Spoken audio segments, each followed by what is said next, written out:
Welcome to the Ad Nauseam podcast, where classical gourmands everywhere can finally get their fill. Join us for a delectable discussion of Greco-Roman civilization stretching from the Minoans and Mycenaeans through the Renaissance and right down to the present. And now, ladies and gentlemen, here are your hosts, Dr. David Noe and Dr. Jeff Winkle.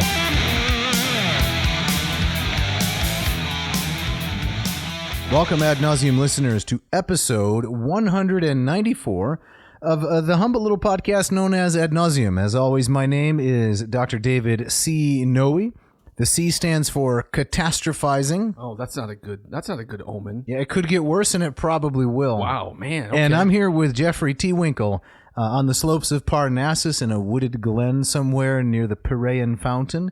And we're ready to bring the classics to you. How you doing, Jeff? I'm doing just fine. Yeah, I'm feeling good tonight. I'm not feeling like I'm catastrophizing tonight. No? So hopefully I can kind of What balance does you the out. T stand for? Well, I had written down truculent. Okay. But I think that would just add kind of insult to injury now. Yes, it would. So, and I admit I only chose truculent because I like the sound of that word. Truculent does sound good. I It agree does sound with you. good, but it's a very negative. It is, as is catastrophizing. So you don't want to have two negatives on the people. You want more of a yin and a yang. You do, right, exactly. So I'm embracing truculent just for the way the word sounds, but I am feeling quite its opposite. Okay. Yes, right. With something that begins with T? No, you put me on the spot now. Tranquil? Tranquil. There we go. Tranquil versus catastrophizing. Wasn't that a cough syrup? Tranquil? Yeah. I think you're thinking of like NyQuil. NyQuil. Oh. You think there's some assonance there, isn't there? Yes, absolutely. Tranquil, NyQuil, Dayquil. That's right. Right. Yeah. Morning quill. We could go on. Are you all hopped up on cough medicine? No. What are you talking about? But you're feeling all right today? I'm doing okay. Despite the catastrophizing, you're doing all right. Yes, Okay, yes. all right. Catastrophizing, I learned recently, is persons who tend to think the worst about everything. Yeah. They tend to think, things are going to go bad. Yes. You're smiling down there. Right, exactly. Right. So, I mean, that's the persona you often wear. Yes. In the bunker. Yes. I don't think it's as dire as you make it seem. Okay. Right. The straights don't go that far. No. Okay. Yeah. Today we're talking again about Carl Richard. Yes. The golden age of the classics in America. And this is part number 8. Part number 8. If memory serves, Eme Psalomen, if we're not deceived. This book was published in 2009, and it is by Harvard College, the Belknap Press, I believe. And we covered something else with Richard, and that was the founders in the classics. Yes. This was a July 4th themed episode many years ago, and then we came back to the companion volume, and we're taking our time with this one. Yes, we are. So we got I think it's 2 more chapters, right, to cover in this book? You have today's chapter, yes, which is Christianity and the Classics, chapter 6. Yep, and then chapter 7 will be his chapter on slavery. That's right. Slavery and the Classics at the height, the pinnacle, you might say.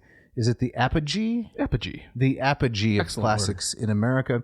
And then the little epilogue, which we're going to tack on to the slavery episode. Right.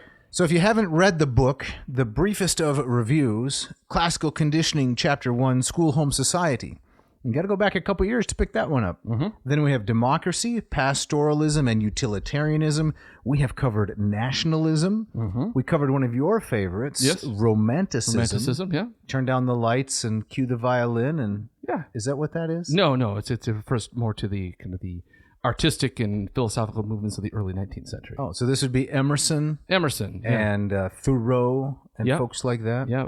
Keats and Shelley and all. We talked about Hawthorne, right? Yeah. How originally he wanted to destroy the Elgin marbles. That's right. Exactly. I forgot about that. Yeah. But then he came around eventually. He did. And I think he shows up in the chapter that we are covering today as well. Yeah. So today is Christianity and the Classics. Yes. Now, we don't have a shout out, and we already said what our middle names stand for, but we do have a corrigendum. We do. Oh, of course. We messed up again? We did. Okay. This is from one Will Fitzgerald. Mm-hmm. And he writes, the Papyrology collection at the University of Michigan, remember I anticipated this? Yes. is located in the Hatcher Library. Hatcher! That's, of course. No, the Kelsey Museum. Yes. That's why I was thinking Kettering. It's Kelsey. Now, I'm doubly embarrassed because I was at both of these places less than a year ago. And That's I blanked on both names. Yeah. I think the Kelsey Museum was endowed by Taylor Swift's fiance. the Travis Kelce Museum. That's right. Exactly. Right. Just seeing if anyone goes for the corrigendum. I'm baiting the audience. Yeah.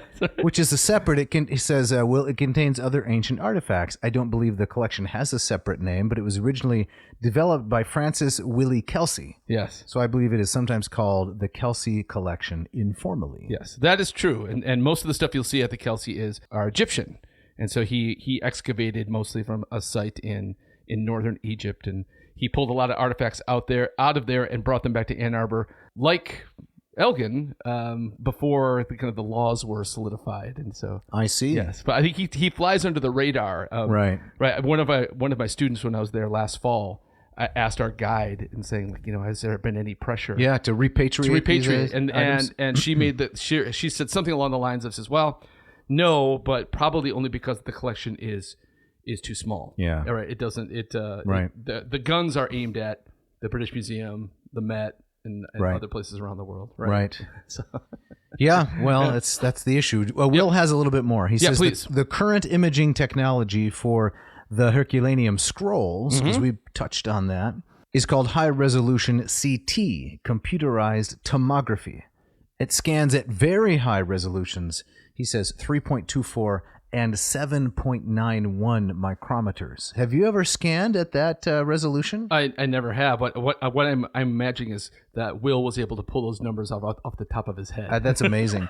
I can never get my scanning down below 3.25. That's very frustrating. 7.92. Forget about it. Yeah. But this does it 3.24 and 7.91 micrometers, approximately the size of a bacterium. Okay. And a red blood cell, respectively. Right. Now that sounds impressive to me, but with my very non-scientific mind, it really means pretty much nothing. I think it just means vanishingly small. Yes.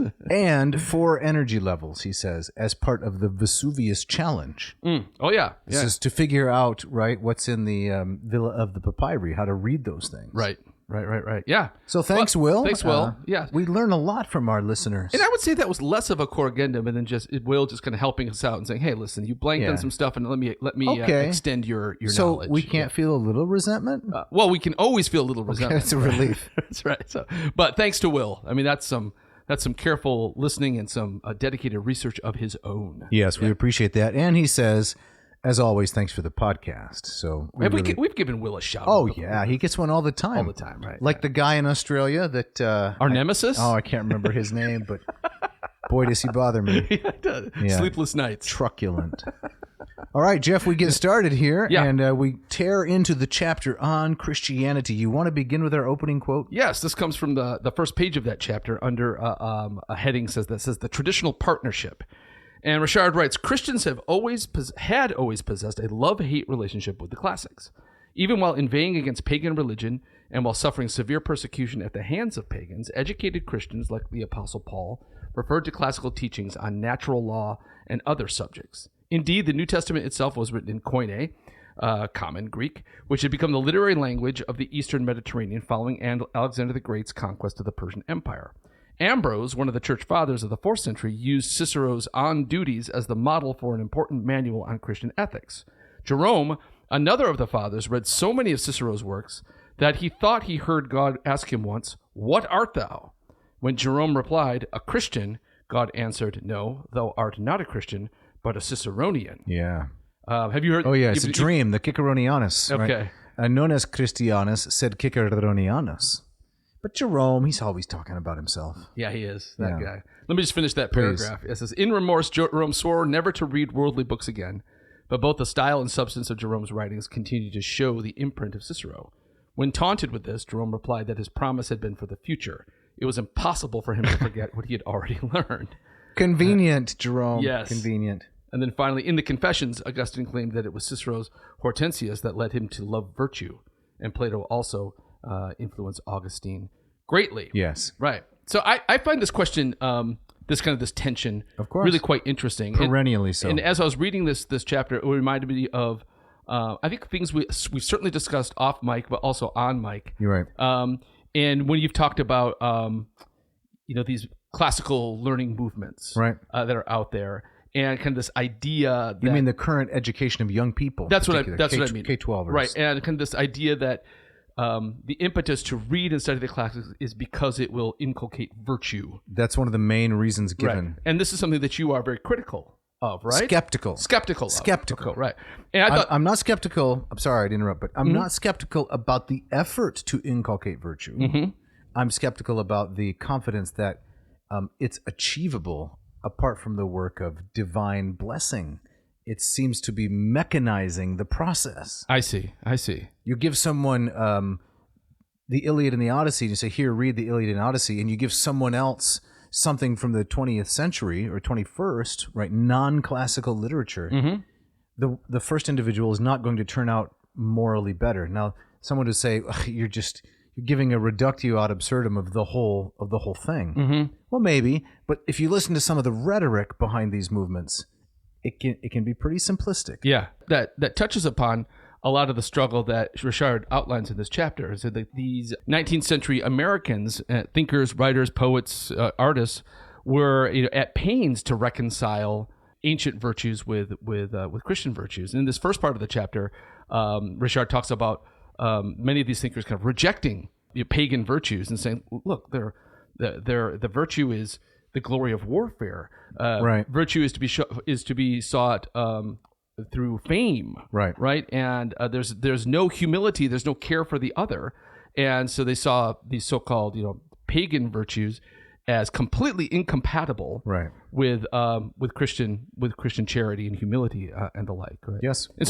And so in thinking about the classical education movement of today, it strikes me they're much more in the camp of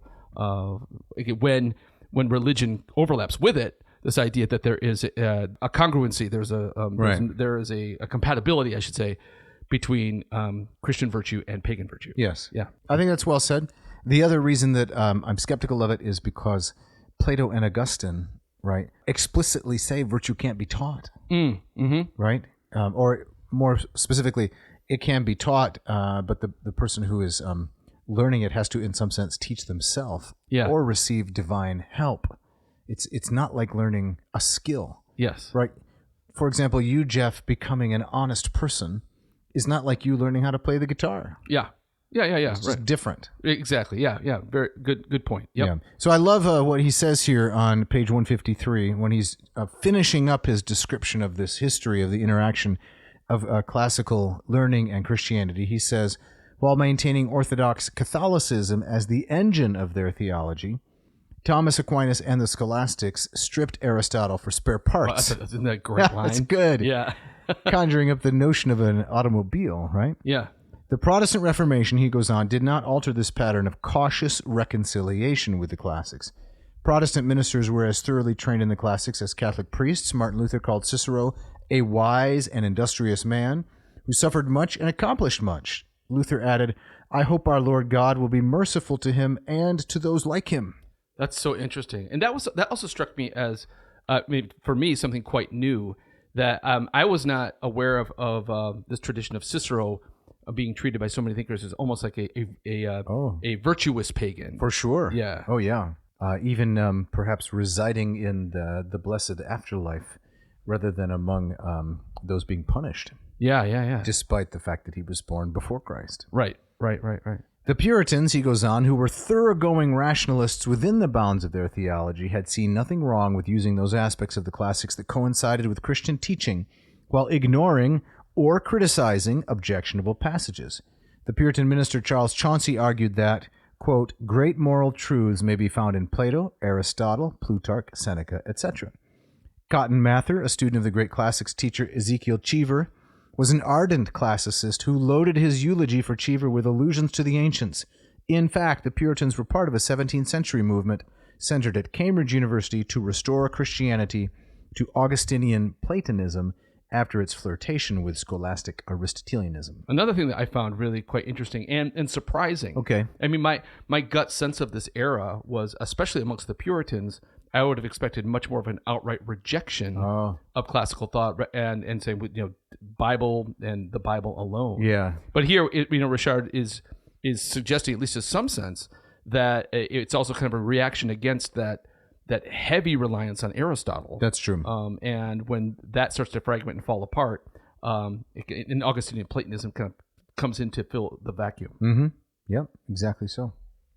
And as the chapter develops, we move past the initial salvo, the traditional partnership, and we go on to the second section, criticism of classical morality. And Jeff, here you especially liked the comments of Charles Sumner. Yeah, I thought this was really quite interesting. Richard writes, Sumner considered classical morality incompatible with the Sermon on the Mount. When advising Henry Ware, a graduating senior at Harvard, about his Latin oration, Sumner wrote, "No Roman ever wrote from the elevation of the second commandment, love thy neighbor as thyself. Even the gentle nature of Virgil, formed for the reception of such a truth, was unconscious of it." So I thought that seems to be the foundation for a lot of these arguments against classical morality was the absence of humility. Yes. Yeah, the absence of thinking about the poor and For sure. and the marginalized. You don't find that in classical thought as a virtue. Yes, I'm very, very sympathetic to what Sumner here advises Henry Ware, because the epitome of Homeric character, of arete, is the very reason that Diomedes was sent, remember? In Book 6 of the Iliad, Diomedes is talking to Glaucon, and he's telling Glaucon, this is why my dad sent me here. Yes. Right, to be a speaker of words and a doer of deeds, in effect, to help my friends and harm my enemies. Yes. That's the epitome of Homeric identity as a hero. Yes. But Jesus in the Gospel says, it's not an eye for an eye or a tooth for a tooth. But if someone slaps you on one cheek, turn and let him slap the other cheek. Yeah. Love your enemies and pray for those who hate you. Right.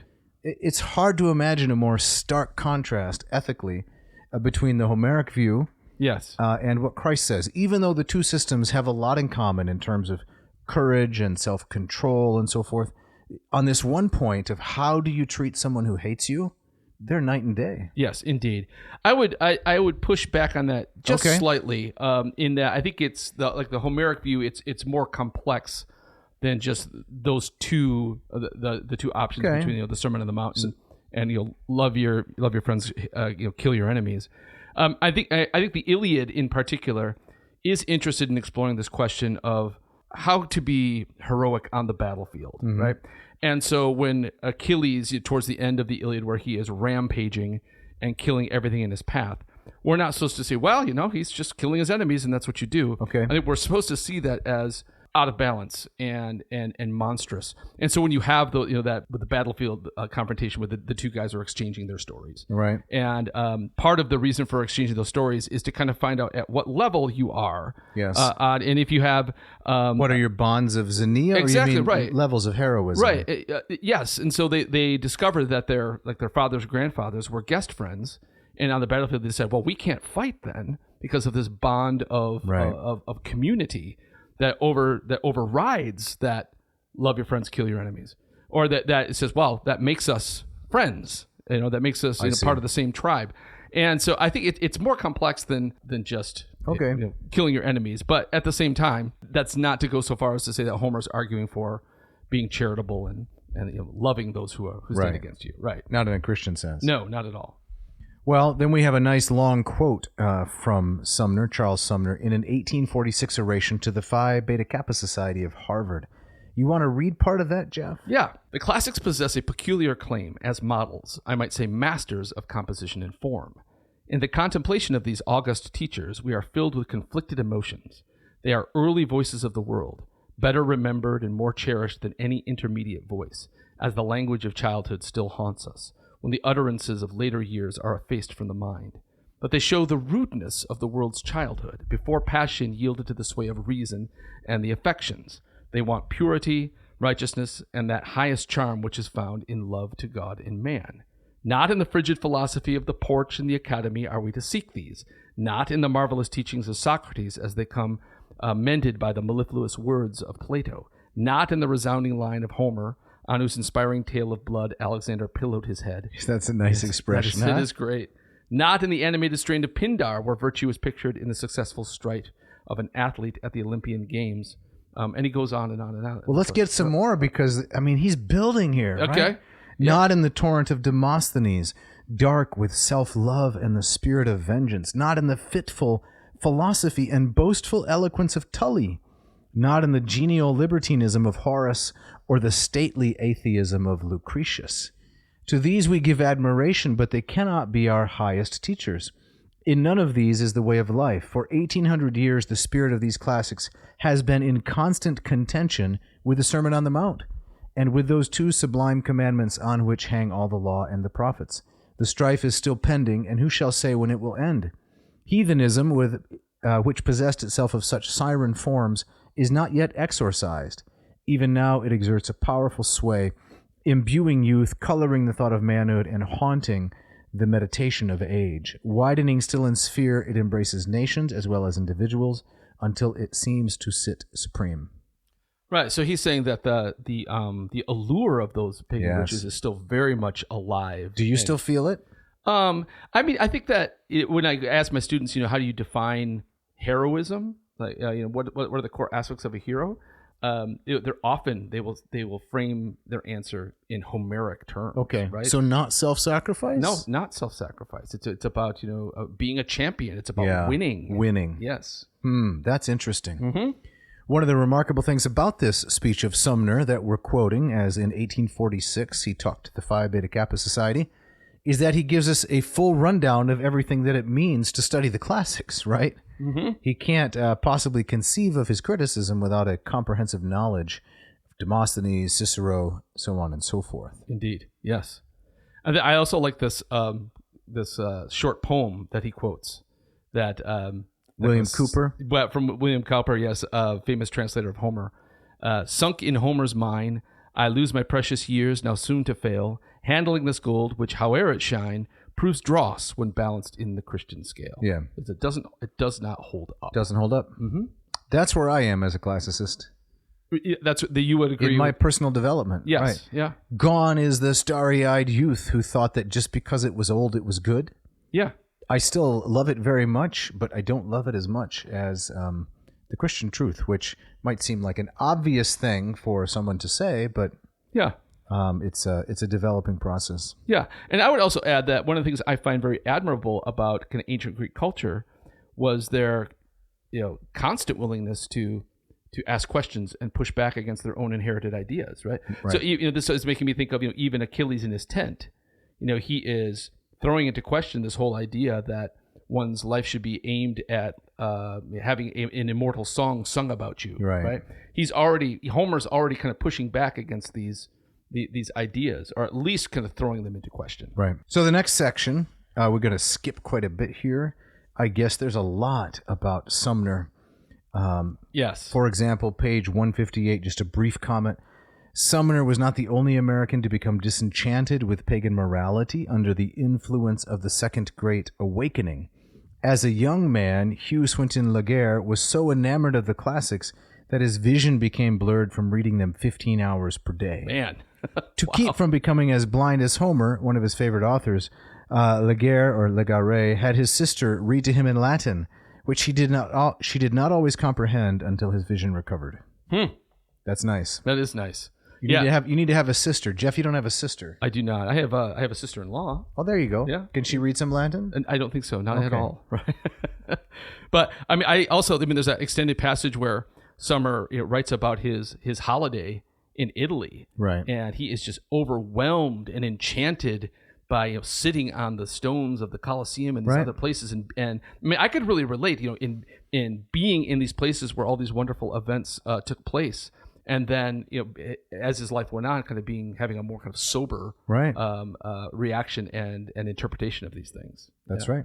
And then we go forward to page 161, and the familiar character of Charles Francis Adams appears again. He shows up a lot in this book. Yeah, this is the grandson of the famous John Adams, the president, and so he's the son of John Quincy Adams, whom we have talked about quite a bit, both in this book and in the Richard Companion volume, The Founders and the Classics. Yep. So Richard writes on 161, Charles Francis Adams possessed the same acute sense of the fatal deficiencies of classical morality when measured against Christianity as his father, John Quincy. In 1831, he wrote in his diary, quote, "The period of Cicero's proconsulship is on the whole one of the most creditable portions of his career. He abstained from the commission of any of the enormities so usual with Roman provincial governors. So this is the revealed in the Inveries, the Inverem, right, where he's writing against Verres. Yep. To continue the quote, yet so little had he in his mind the principles of true morality, which directs human conduct in the path of virtue, by motives drawn from its innate value, that in all the letters to Atticus, it is plain that Cicero regards fame, the reputation of the world, as the great object to be gained. Perhaps even this is a great deal, apart from the knowledge given us through the religion of Christ. Now, would you agree with that kind of summation of Cicero's view? Yes. Is that his reputation and fame was kind of the utmost importance to him? Well, there are different impulses at work as I read a man like Cicero or Seneca. Yeah. John Milton will say, the vice that has done the most good for humanity is the vice of vanity.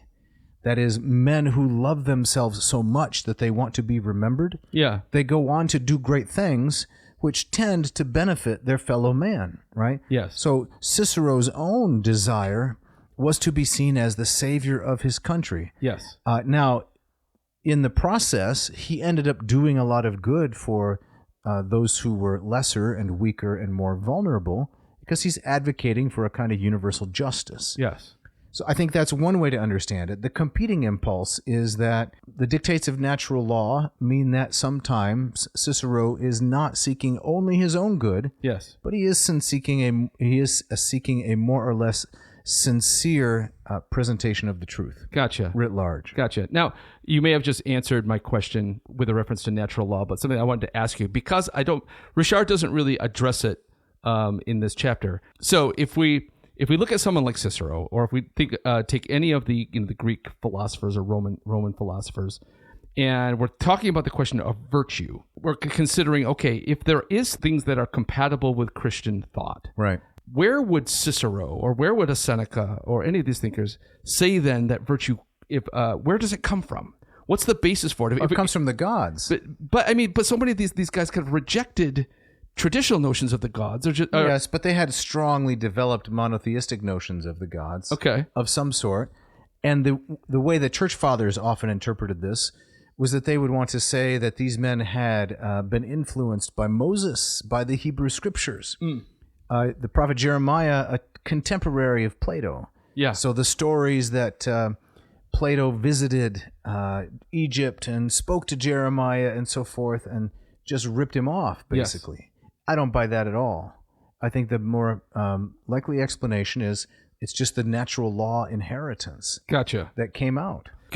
So, like from a Platonic point of view, tapping into this notion of the forms, right? That Plato would say that there is a perfected form of justice, of virtue that's out there, and through the practice of virtue and cultivating one's own soul, you can tap into that, right? And then it also then kind of spread it to humanity or display it yourself. Yeah, so that's an explanation of one view of the mechanism of natural law, right? You could say that of the forms. Yeah, and I think later in the chapter, Richard talks about Christian American thinkers in this era who are more charitable towards the ancients would have said, yeah, they kind of had they were almost there. They had kind of a notion of a monotheism that is compatible, or then takes on the human face with Christ. Right. Okay. All right. So to go on, if I may, a little bit with this part about Charles Francis Adams, I think it's quite illuminating. Says Richard, a Christian like his father, Charles Francis did not realize that his criticism of the classical quest for fame as an impure motive for virtue could also serve as a criticism of his own grandfather, John Adams. Far less orthodox in religion, John, like his hero Cicero, had always viewed fame as the greatest reward of virtue. This is like Milton's idea. In fact, John had once inscribed this line from Tacitus in his own diary, contemptu famae, contemni virtutem, which he translated as, quote, a contempt of fame generally begets or accompanies a contempt of virtue. So if you're not, in other words, if you don't care about what other people think of you, you're going to be more wicked than you normally would be. Yeah. So the disapproval of others helps keep you in line a little bit. Interesting. Yeah. That's what John Adams thought. But Charles Francis, his grandson, is critical of this notion from Tacitus. Yes. I think Francis would say that It's just the kind of the raw pursuit of fame Right. is the opposite Of Christian virtue. of Christian virtue, Yeah. Christian humility. Yes. Yeah. So then you want to go forward to 163. Yeah. You like this part from John Wilson? Yes, I liked it because it's quite colorful. But John Wilson, another figure very critical of pagan virtue or the idea that it's useful. Richard writes, as early as 1769, John Wilson had resigned as Latin master at the Friends Latin School in Philadelphia. Partly on moral grounds, his resignation letter contained this tirade. Is it not surprising? Is it not monstrous that Christian children intended to believe and relish the truths of the gospel should have their early and most retentive years imbued with the shocking legends and abominable romances of the worst of heathens, and should be obliged to be the pimps of the detestable lusts of Jupiter and Mars, attend the thefts and villainy of Mercury, or follow Aeneas on his murdering progress, while the actions and sufferings of the great and worthy propagators of our own holy religion that succeeded the apostles are totally hid from their eyes?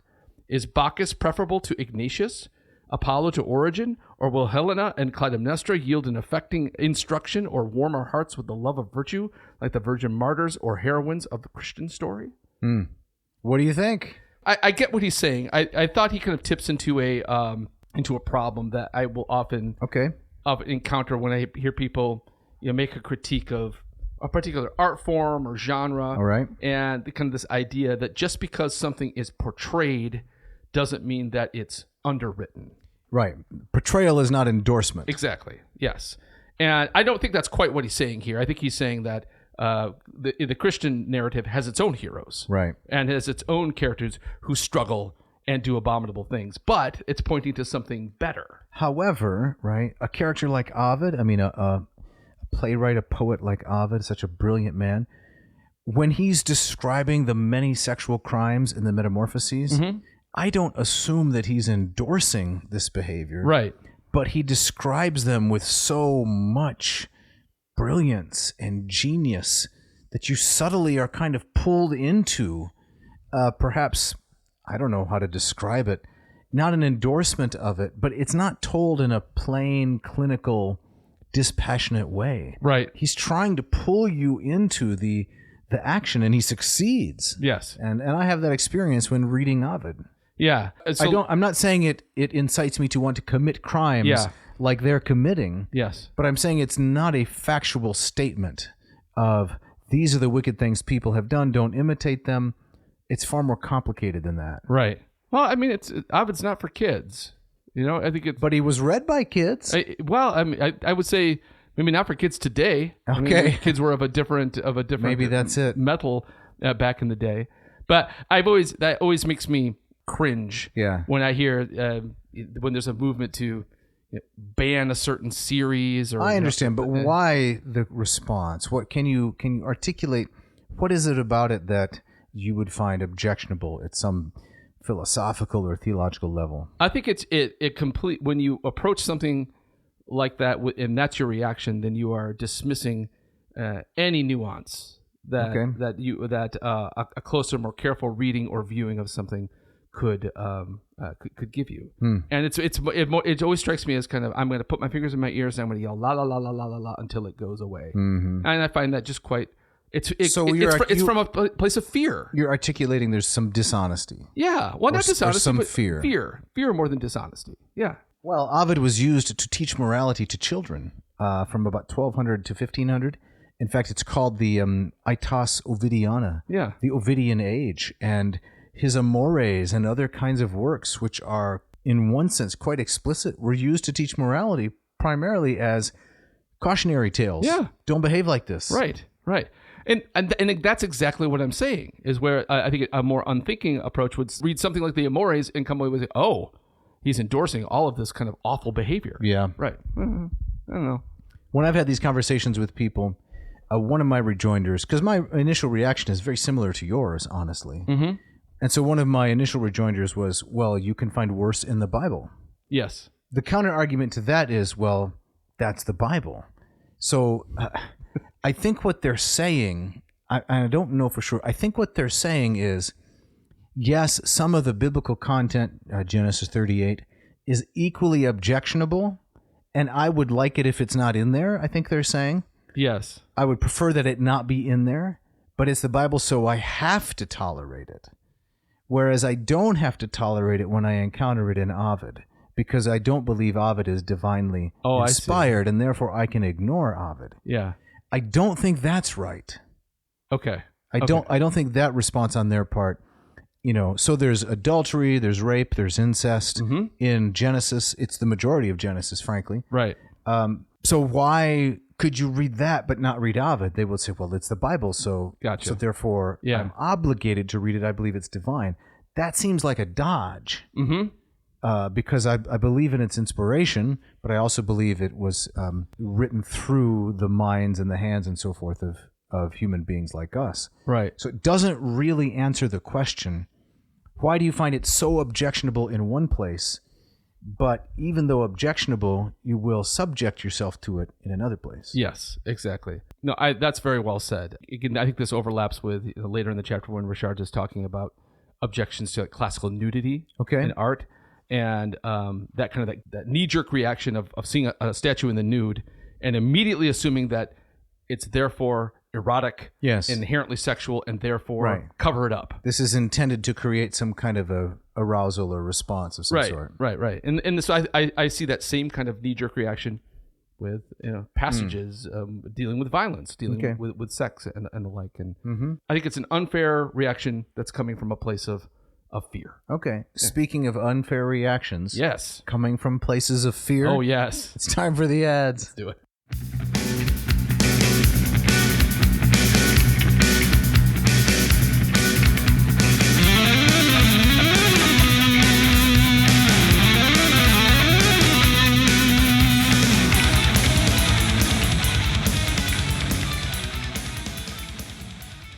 This episode of Ad Nauseam is brought to you by Ratio Coffee. Dave, did you have coffee this morning? I did have coffee this morning. Thanks for asking. You always have coffee in the morning, I right? did. I had 2.5 cups from my Ratio 4. Excellent.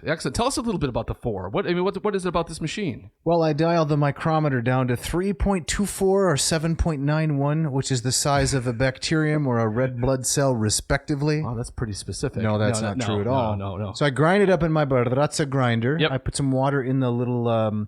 it's kind of a Nalgene or some kind of a hard acrylic receptacle. You've got one of those? I do. The water then goes through the metallic veins, through the Fibonacci head, and down into the pot, and it's an automatic pour-over. So I only have to press one button, and then I get the most delicious coffee. The taste is so consistent day after day. It's a real wonderful way to start my day. Yeah, same here. I put my Ratio 8 this morning through the same process. You did. And brewed up a big batch of coffee for my wife and I. And same thing, the simplicity of it, the one-touch button, the magic of that pour-over, every morning, consistent, perfect cups of coffee every single day. You've got the Alan Bloom stage. Yeah. Yes, exactly. Closing of the American coffee. Right. Then you have the brew stage. Yes. Right. And then what's left? The last is hardly even a stage. It's ready. It's basically bloom, brew, and we're ready to go. There you go. Good stuff. So hey, listeners, do yourself a favor. Go to ratiocoffee.com and check out some of these wonderful machines. You have the 4, which is kind of your desktop. You have the 6, which is more of a mid-range, and then they have the flagship, the granddaddy, which is the Ratio 8. And if you want one of these wonderful machines, which we highly recommend, go to ratiocoffee.com/adnauseam, ADNAVSEAM. And if you type in this coupon code, ANRatio2025, you will get $20 off your entire order. Don't miss out. This episode of Ad Nauseam is also brought to you by a relatively new sponsor. That is our friend, the fantastic painter, one Della Chelpka. Are you looking for art that truly expresses your story? Meet Della, a Tucson-based oil painter who captures the people, places, and moments you cherish with breathtaking detail. She's showcased her work in multiple galleries, illustrated books, and is often commissioned for standout projects. You can see her current works for sale at her website, dellachelpka.art. That's DELLACHELPKA.ART to find your inspiration. Visit that website, and if you use this coupon code, Jeff, what is it? It is Apelles, APELLES. And that is the name of the most famous painter from antiquity. That is incredible. Yep. And if they do that, what do they receive? They will get 10% off their entire order. Would you call that their ad nauseum discount? I would call that their ad nauseum I agree. discount. Let's call it that. Check it out. This episode of Ad Nauseam is also brought to you finally by the fine folks at Hackett Publishing. You know where their offices are. You've probably visited Cambridge, Massachusetts, Indianapolis, Indiana. You know that they have been in business since Jeff was just a wee lad. That's right. 54 years. That's right. You know they have been putting out fine collections of classical scholarship with brilliant, beautiful covers, a deep erudition, all kinds of supports, and you know you should go to their website. And Jeff, do you think they know how to spell it? I think they do by now, but I'll help them. It's HACKETT publishing.com. And yeah, you're going to find there this wonderful array, this massive catalog of all kinds of books that you're going to want. We know that if you're listening to this podcast, you probably want to build and expand your own library. You probably do. And you also want to save some money along the way. And this is the best way to do it. And so they have these wonderful, attractive, and very affordable volumes. Go to that website, find the text that you want. And Dave, what's our coupon code for these guys? The coupon code is the current year, but first the initials of our humble podcast, AN. So that would be AN 2025. Yes. So life is filled with challenges and difficulties. It can be catastrophic. It can be truculent or tranquil. Yes. One thing that can help is get yourself a good book to read, get yourself some nice art to hang on the wall, and get yourself a good cup of coffee. Indeed. And sit back and exercise your mind just for the pure joy of it. That's right. So go to Hackett Publishing. That's going to take care of the book part of That's right. What Dave was just talking about. And if you type in that coupon code, AN2025, this is where the magic happens. It's going to get you two wonderful things. It's going to get you 20% off your entire order and free shipping. Check it out.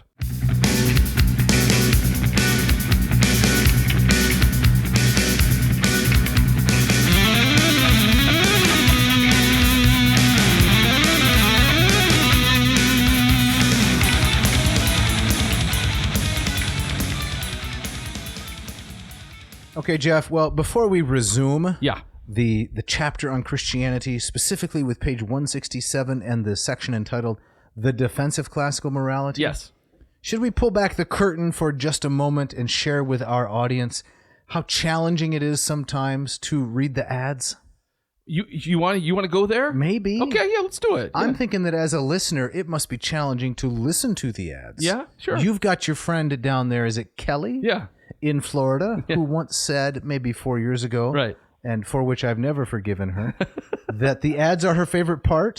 She has since come around, Okay. and says that was overstated, and Okay. she really loves the show. And probably having listened to the ads so many times, she would probably say, "Oh my goodness, I can't stand those ads anymore." Right? Then we have our good friend Isaac, who lives here in was from the Grand Rapids area. Yeah, Who said he's so enchanted with the phrase brackish tang, that's right. he'd love a T-shirt with man. that on it, emblazoned on it. That's actually a great idea. Or maybe he would be fine with the entire episode just being us repeating different tones of voice. brackish tang. Brackish tang. I like it. But think of all of the ridiculous things we have said in the course of now almost 200 episodes. Yeah.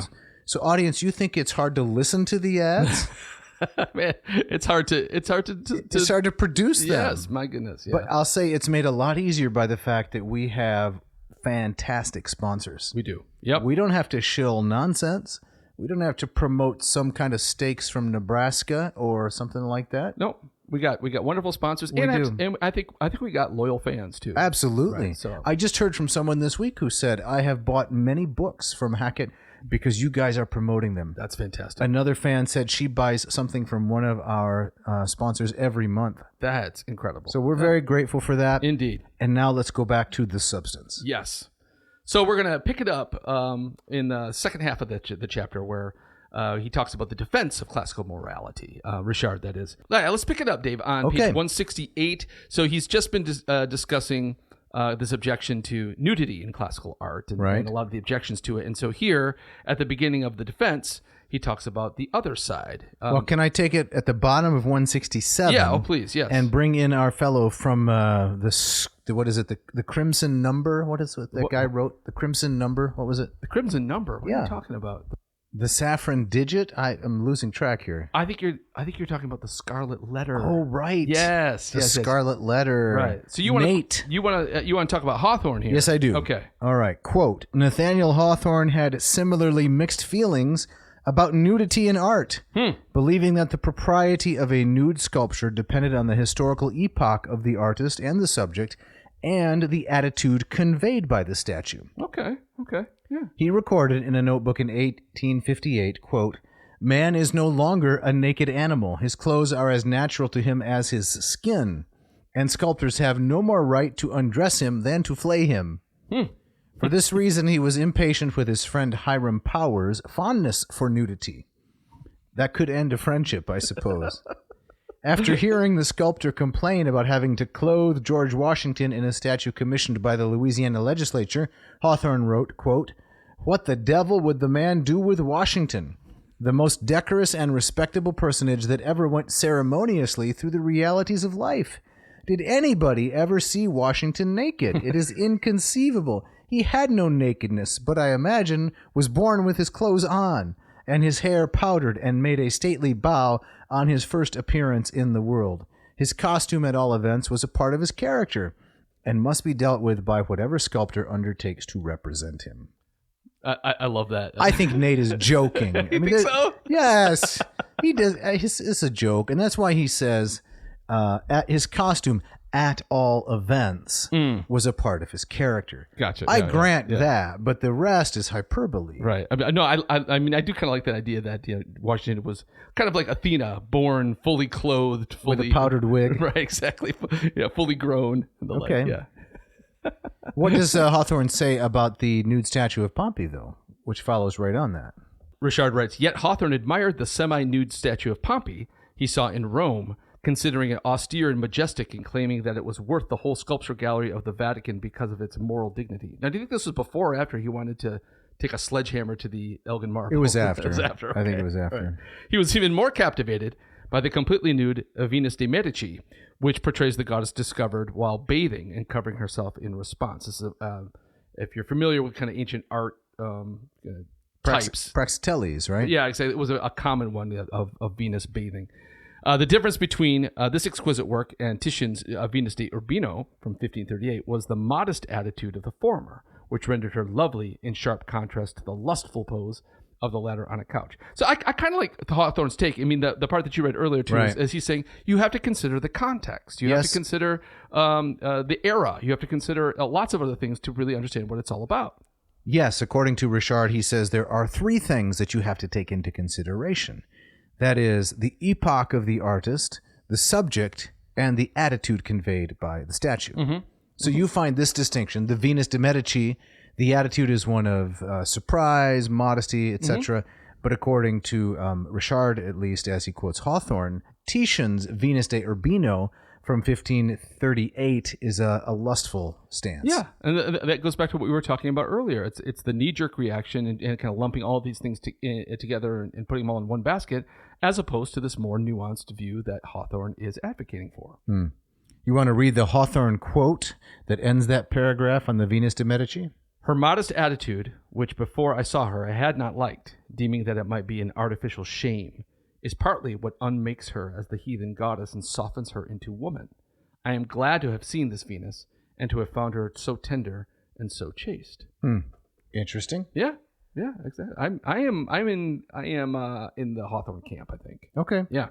In The Marble Faun, Hawthorne's famous work, says Richard, speaking through Miriam, Hawthorne seems to assault all modern nudes, even those based on classical themes. He declares, "Every young sculptor seems to think that he must give the world some specimen of indecorous womanhood and call it Eve, Venus, a nymph, or any name that may apologize for a lack of decent clothing. An artist, therefore, as you must candidly confess, cannot sculpture nudity with a pure heart, if only because he is compelled to steal guilty glimpses at hired models. The marble inevitably loses its chastity under such circumstances. This was especially true, says Richard, if the modern sculptor robbed the marble of its chastity by giving it an artificial warmth of hue, so that his goddesses stood forth to the eyes of the profane in the guise of naked women. Yeah, why don't you keep going? Just finish off Miriam's quote there. Miriam adds speciously, an old Greek sculptor, no doubt, found his models in the open sunshine, and among pure and princely maidens, and thus the nude statues of antiquity are modest as violets and sufficiently draped in their own beauty. Apparently, what was good for the Greeks was not good for modern ganderers. Now, of course, Well, hold on. That's a great line. There's a pretty sophisticated pun in there, Richard. What was good for the Greeks was not good for modern ganderers. Yes. Yeah. Okay. Is he pushing it a little bit? Oh, he's pushing it. I mean, part of the problem here is using Miriam, a character of Hawthorne, and having it as a stand-in for Hawthorne's own thought, right? Because I think, yes, Miriam, when she says, well, when the old Greek sculptors, when they chose their models, they were choosing models of kind of quintessential virtue, right. Whereas modern sculptures, it's more lascivious, and I think that's unfair. Yep. Yeah. Let's go on as our time starts to run away from us to page 170, and the very famous individual Lyman Beecher, who, if I'm not mistaken, is the father of Harriet Beecher Stowe. Is that right? Wrote Uncle Tom's Cabin. Yeah. He also had that set of sons that became famous for their vocal harmonies and their songs about surfing. What? The Beecher Boys? So let's move on. So what does Richard have to say about Lyman? He says, the defense of classical morality went well beyond the defense of nudity in art. Lyman Beecher, one of the most famous revival preachers of the age, declared that the very future of the nation depended on training men in philosophy, logic, Greek, Latin, and the Bible. So this is not a new idea, is it? No, it is not a new idea. Classics in the service of national revival. Yes, yep, exactly. George Fitzhugh went so far as to deny that modern Christendom was morally superior to the ancient pagan world, though this was largely because commercialism had undermined Christianity. So that's another kind of interesting twist. Still going, too. Yes. Yeah. Do you want to read a bit of this quote here? Sure. So this is from George Fitzhugh. We flatter ourselves that we are more enlightened as well as more moral than the ancients, yet we imitate them in all else save the mechanic arts. Our hearts, we think, are not as hard and callous as theirs, for they delighted in gladiatorial combats, which would fill us with horror. He hasn't watched MME, what is it? MMA? MMA, Sorry. Right. But we are as much pleased to hear of victories won by our countrymen as they, and our pleasure mounts the higher as we hear of more of the enemy killed in battle. Our nerves are too delicate to witness the pangs of the dying, but we rejoice to hear they are dead. Now, our moral code is one of the purest selfishness. The ancients were divided between Stoicism and Epicureanism, the philosophy of the Sadducees and that of the Pharisees. Neither the Epicurean nor the Sadducee professed as low, selfish, and groveling a morality as that which our prevalent political economy inculcates. Divest us of our Christian morality and leave us to our moral philosophy, and we might dread the comparison with any era of the past. We have but one moral code, and that the selfish one. The ancients always had two, one of which was elevated, self-denying, and unselfish. And unselfish. In truth, a material and infidel philosophy has prevailed for a century and seemed to threaten the overthrow of Christianity. But man is a religious animal. His mind may become distempered and distressed for a time, and he may cavil and doubt as to deity, immortality, and accountability, but conscience that makes cowards of us all soon forces upon him the conviction that he is living in the presence of a God. The Bible, fortunately, is a more common book than Adam Smith. Wealth of Nations. Yes. So this is an anti-capitalist diatribe. Yes. Well, that's a part of it. I mean, anti-capitalist, anti-materialist diatribe. Practical economy. Right. And as you were reading that, this is fascinating. I was just mentioning, talking to my students about what concepts come to mind when they think of what makes a hero. Right. And I was saying that a lot of their ideas seem to be drawn much more directly from ancient pagan thought than any kind of Judeo-Christian notion, right? That notion of a kind of self-sacrifice, that's what heroes do, didn't come up in the conversation. Really? And then having said that, we were getting into the Odyssey in the same class, and a number of students were saying, I just don't like Odysseus, right? He kind of drives me crazy. And I asked them to explain it. And when they talked about what drove them crazy about Odysseus, a lot of it seemed to be coming from kind of a Judeo-Christian point of view. He's selfish. He's selfish. He's cheating on his wife. Right. And so I just thought that mix It was such an interesting thing. The truth is probably that they don't really themselves know, as most of us don't, perhaps myself included much of the time, what is it that we take to be heroic? Right. We go back and forth between the person who beats up all his enemies, and wins, and the person who dies for his enemies. Yeah. Two competing ideas. Yes. We're drawn to them at different times. Yeah, exactly. Right. But to see it through kind of this lens of kind of the competing philosophies of Christianity and pagan antiquity is I find that fascinating. And I think it clearly still has its fingerprints on our culture today.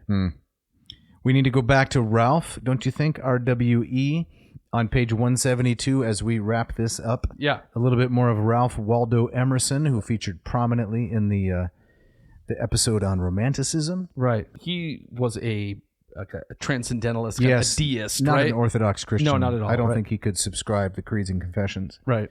Do you want to read that part in the middle of that page just a little bit? Yes. Ralph Waldo Emerson often emphasized the similarities between classical philosophy and Christianity. Indeed, he went well beyond most Christians when he wrote, quote, "An exemplary Christian of today, and even a minister, is content to be just such a man as was a good Roman in the days of Cicero or of the imperial Antonines.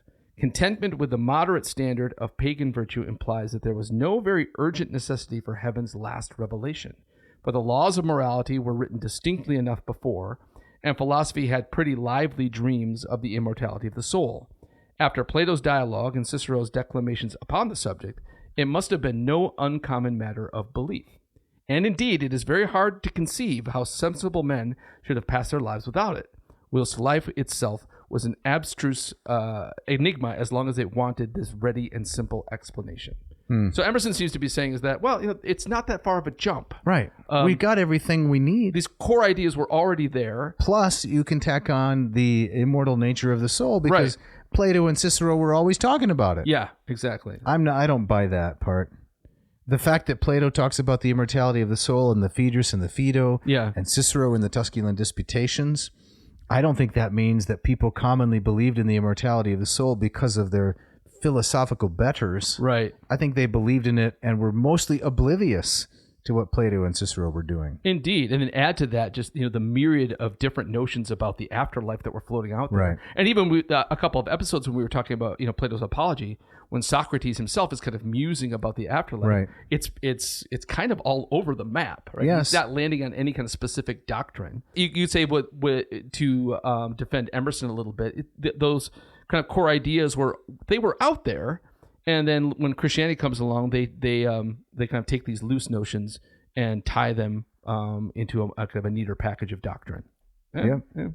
Well, let's skip ahead to 176 and bring in, before we get to the last portion of the chapter, bring in JFC, James Fenimore Cooper. Okay. Last of the Mohicans. Yeah, that's right. I remember loving that story as a kid, and then later learning that the consensus opinion was that Cooper was not a good author. Is that right? I haven't heard Mark that Twain had some pretty awful things to say about Cooper as a novelist. But here's what Richard says about him. Like many Americans of his day, James Fenimore Cooper was able to countenance classical paganism by interpreting the gods as mere representations of the different attributes of the one God, rather than, as many early Christians had interpreted them, as very real demons who pretended divinity in order to mislead humans. Like many other antebellum Americans, Cooper saw in the pantheon not a house to honor demons, but a universal expression of the divine. The noble vault and circular opening of the structure, this is the Pantheon in Rome, sent one's thoughts soaring to another realm. Quote, "Here is at once a suitable physical accompaniment to the mind, and the aid of one of the most far-reaching of our senses is enlisted on the side of omnipotence, infinite majesty, and perfect beauty. Illimitable space is the best prototype of eternity." So, if you reinterpret the pagan gods as representations of different aspects of the one true God, then you can bring them all into your story and not worry too much about the details. Right, exactly. And you also have to ignore all kinds of stuff if Yes, you're going you to do. do that. Yeah. Okay, yeah. All right, fair enough. It kind of reminds me of almost like a Hindu notion that, all of these gods are just fragments of the face of a oneness. Right. Yeah. All right, Dave, we got to wrap this up. Yes, we do. Let's take a look at this quote from Daniel Webster. Is this the dictionary guy? No, I think this is different. This is Was it Noah is the dictionary guy? No, Daniel is the famous orator. Orator, yes, Okay. exactly. And at the end of the chapter, talking about thinkers that said that America has to reflect or has to kind of accept some kind of combination between Republican principles and a Christian faith. So some kind of bridging this divide. And the Republican principles are classicism, he would say. Yeah, exactly. So Webster agreed with most of his contemporaries that classical republicanism must be combined with Christianity if the United States was to avoid the fate of its Republican ancestors. In his final speech in 1852, Webster declared, "Let me say, gentlemen, that if we and our posterity shall be true to the Christian religion, if we and they shall live always in the fear of God and shall respect his commandments, if we and they shall maintain moral sentiments and such conscientious convictions of duty as shall control the heart and life, we may have the highest hopes of the future fortunes of our country. And if we maintain those institutions of government and that political union, exceeding all praise as much as it exceeds all former examples of political associations, we may be sure of one thing, that while our country furnishes materials for 1,000 masters of the historic art, it will afford no topic for a Gibbon. It will have no decline and fall. It will go on prospering and to prosper. But if we and our posterity reject religious instruction and authority, violate the rules of eternal justice, trifle with the injunctions of morality, and recklessly destroy the political constitution which holds us together, no man can tell how sudden a catastrophe may overwhelm us that shall bury all our glory in profound obscurity." Interesting. So the lesson of Rome, the fall of the Republic, is that they had the right ideas and the right things in place, but they did not have the magic ingredient, which is Christianity, which will hold it all together. Okay. Yeah. So even though, color me skeptical, many of these great works of art, both literary and plastic, sculptures and so forth, paintings, buildings, were produced under tyranny, monarchy, Tacitus, Plutarch. These were not part of the Republic, right? Right. Under the pressure of imperialism, so Demosthenes' speeches though in an Athenian democracy, but under the pressure of Philip. Nevertheless, Webster is convinced that republicanism is classical and that when combined with Christianity, a republic will survive. Yeah. Yeah, I think so. I think if we were to go back in time and press Webster about it, and then there's another part in the chapter that we're not going to have time to get to, but Richard talks about a response of many Americans was to bowdlerize, yes, kind of pick and choose, right, and say, well, yes, we can use the classics, but it's a buffet, right? We'll take this and we'll ignore that, and right. There's Thomas Bulfinch's mythology when he's telling the story of Proserpina from Ovid's Metamorphoses. In his version, she tucks the flowers that she's picking into her apron. She doesn't put them into her bosom. Bulfinch assured the readers of his compendium of classical mythology, says Richard, quote, "Such stories or parts of stories as are offensive to pure taste and good morals are not given. Yeah. But such stories are not often referred to, and if they occasionally should be, the English reader need feel no mortification in confessing his ignorance of them." So that's the bowdlerizing that you're talking about. Yeah, exactly. Yeah. Well, hey, Dave. Time to wrap it up? We are up against it. We should probably get our way out of here. Yeah. Do you have any kind of final thoughts? Well, we could read just the final paragraph of this chapter, which brings back our friend John Adams and his son John Quincy. And I think it's a fitting riposte to the whole. Excellent. For almost 2 millennia, the cart of Western civilization had been pulled by 2 horses, the classical and Christian tradition. Though they might occasionally pull in different directions, both generally trod the path of reason and virtue together. Even as John and John Quincy Adams quarreled about the divinity of Jesus, the father taking the deistic view, the son the orthodox, they could agree on the high ideals of the Sermon on the Mount and on the beauty and enduring value of the Greek and Roman classics. I love how Richard can sum things up so nicely. Yes, he really can. That's great. Though he leaves the question really kind of unanswered. Right. Which is very Socratean. That's fine. That's right. So Jeff, we have to pack things up and head out. Yep. So what kinds of housekeeping items do we need to take care of? Well, as always, I'm sure we have listeners out there who would love to learn some Latin and Greek, and Dave, you can help them. How can you help them? Well, they need to go to latinperdiem.com, check out some of my courses. I have a new masterclass on the satirist Juvenal. With him, it's all bread and circuses. So the class is meeting right now on Thursday evenings. It's too late. You can't be a part. Don't try. But if you want to watch the class afterward, it will cost you a mere $99 to follow along as I'm teaching others this beautiful dactylic hexameter Latin poetry. It makes for great, I think, entertaining viewing. Excellent. And that's at latinperdiem.com, where we also offer our Greek course and more than 2,300 free short videos on the YouTube channel. Amazing. Excellent. And they can also get a discount from you as well. Is that right? Oh, yeah. We have a coupon code. You want to read that, Jeff? Sure. So if you use this coupon code, 10+, that's 10PLUS, Dave, what will that get them? I don't know. 10% off? That'd be 10% off. That sounds right. Sounds about right. And Dave, we got people to thank, don't we? We do. Who should we thank? Well, here? I think we should switch things up a little bit and thank first our great musician, Jeff Sheets, who plays the opening music, Thrill Seeker, the thrill of pursuing classical literature, and it's the outro music, and he gives us the bumper music around the ads from one of his compositions called Rush Hour. Great stuff. Yeah, excellent. And how about our engineer? What's her name? Her name is Mishka. Mishka. Yep. Always got to thank Mishka. She turns us around in record time, and the sound quality it's very good. It's very, very good. It makes us sound better than we actually are. So always thanks to Mishka. If you want to get in touch with Jeff, you want to ask him what it's like to put up with me for 194 episodes, email him at jeff@adnauseum.com. Don't forget the V in ad nauseum. Mm-hmm. And if you want to write to Dave, if you got an idea for the show, you want a shout out, you got a complaint, you got a corrigendum, especially if you have a complaint, write to Dave. What? Yeah, you know it. Dave@adnauseum.com. Again, don't forget that V. Don't forget the catastrophizing either. That's right. And there's still time for people to win this book, right? That's right. Yes. A Plato reader as published by Hackett.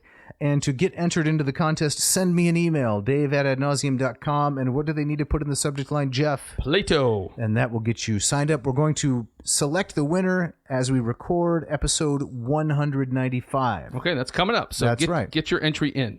And speaking of episode 195, Jeff, what's on tap for next week? We are going to go back to one of our semi-regular features. Yeah. We're gonna tackle a couple of Ovidian vignettes. Oh, Ovidian vignettes. Yep. The guy himself, Yep. Publius Ovidius Naso, the nose. Yes. Have we selected the particular stories, or we're going to keep it kind of free? Let's keep it free. I want to make sure that I'm not just going back to something that we've done. My favorites. So I want to choose something fresh and new. Yeah. And I want to choose something that's going to challenge me and that I don't know much about and really dig into. Oh, I love that. Yep. And Dave, you have our gustatory parting shot. I do. This comes from one Joyce Rochelle, a woman about whom I know nothing except that she has two first names. Mm-hmm. But she says, and I find this charming, quote, "One can hardly do anything productive when one knows there is cake in the fridge." So true. Thanks for listening. Thank you.